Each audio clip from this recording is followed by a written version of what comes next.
It was a typical Monday morning, and the classroom buzzed with the usual chatter as students settled into their seats. I was sitting in the third row, as always, quiet, observant, just trying to get through another day at school. My name is Mia, and I wasn't like the other girls in my class. I didn't have the latest clothes or the most fashionable accessories. My shoes were old, a little scuffed, but they still worked. I didn't mind. I had learned a long time ago that the things I had weren't important. What mattered to me was my education, my family, and the things that couldn't be measured by material possessions. But of course, school wasn't always that simple. It was the middle of our history class when Mrs. Campbell, one of the teachers, decided to call me out in front of everyone. She was known for being strict and honestly a little harsh. But I never expected what was about to happen. "Mia," she said, her voice cutting through the chatter. "Can I ask you a question?" I looked up, a little surprised. "Yes, Mrs. Campbell." She paused, glancing down at my shoes before looking back at me with a raised eyebrow. "Are those really the best shoes you could afford? I mean, we're in high school now. You'd think you'd want to look a little more presentable." The words stung. I could feel the heat rising in my face as the entire class went quiet, all eyes now on me. My heart began to race. I could feel the whispers behind me, the glances exchanged between my classmates. Some were snickering, others just looked uncomfortable, but all of them were focused on me, and that's exactly what I didn't want. I looked down at my worn-out shoes. They were simple, nothing special, but they had carried me through years of life, walking down long streets, running to catch buses, and going on countless adventures with my family. To me, they weren't just shoes. They were a part of my journey, but Mrs. Campbell wasn't done. "Honestly, Mia," she continued, "it's really embarrassing to show up to school looking like that. Don't you think you should take better care of yourself? Maybe if you had better shoes, you'd look like you're taking your education seriously."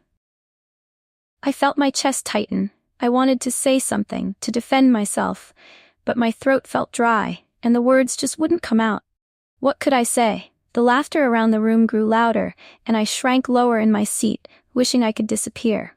Why did she have to do this? Why single me out? Wasn't it enough that I already felt different from the others? Then, just as Mrs. Campbell was about to move on, the door to the classroom opened, and the principal, Mr. Harris, stepped inside. I didn't notice him at first, but what caught my attention was when he looked directly at me and smiled, then said, "Ah, Mia. There you are. I was hoping to speak with you."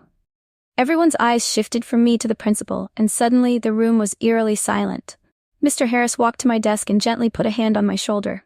"Mia, I need you to come with me. Your father is here to pick you up." I froze. My father? What was he doing here? Mrs. Campbell looked confused, her eyes narrowing. "Her father? Mia's father is here?" she asked, her voice almost skeptical. "Yes, Mia's father," Mr. Harris replied smoothly. "And I believe it's important that you both speak with him." I stood up, feeling everyone's eyes on me as I left the room. The hallway felt endless, like I was walking through a maze. I had no idea why my father was there, and my mind raced with questions. Was something wrong? Had something happened to my family? When we reached the principal's office, I saw him. My father, wearing his usual suit and glasses, was standing by the desk, his expression calm but serious. He looked up as I entered, and I could see the small smile he gave me, one that made me feel like everything would be okay. "Sweetheart, I'm glad you're here," my father said softly. "There's something important I need to discuss with you, and I want to make sure you understand." Before I could ask what was going on, Mrs. Campbell walked in, her expression a little too curious for comfort. She looked at my father and then back at me. "Mia," she began, "I'm afraid I didn't realize your father was, well, so important. Perhaps I spoke too harshly about your shoes this morning. I didn't mean to embarrass you, but I simply thought." My father interrupted her. "You see, Mrs. Campbell, Mia's shoes weren't the problem," he said calmly. "The problem is how quickly people judge others based on their appearance, without taking the time to understand who they truly are." Mrs. Campbell's face turned bright red as she realized her mistake. "Wait, what do you mean by that?" My father gave her a pointed look. "Mia, as you might not know, is my daughter. I'm the founder and CEO of Cole Enterprises." Mrs. Campbell's eyes widened.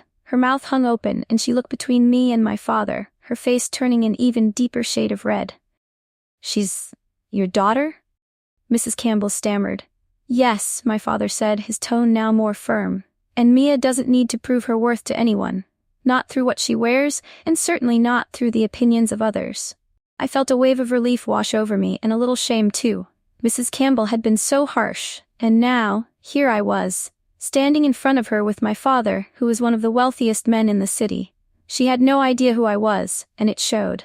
I'm sorry, Mia," Mrs. Campbell said quietly, her voice now sincere. "I had no idea. I truly didn't mean to hurt you." I nodded, but I couldn't bring myself to say anything. The damage had already been done. As we left the principal's office and headed toward the car, my father put a hand on my shoulder. "You know, sweetheart, people may judge you for what they see on the outside, but that doesn't define you. It never will." I smiled up at him, feeling more grateful than ever for his support. That day, I learned a valuable lesson. It didn't matter how old or worn out my shoes were. What mattered was who I was on the inside. And that was something no one could take away from me.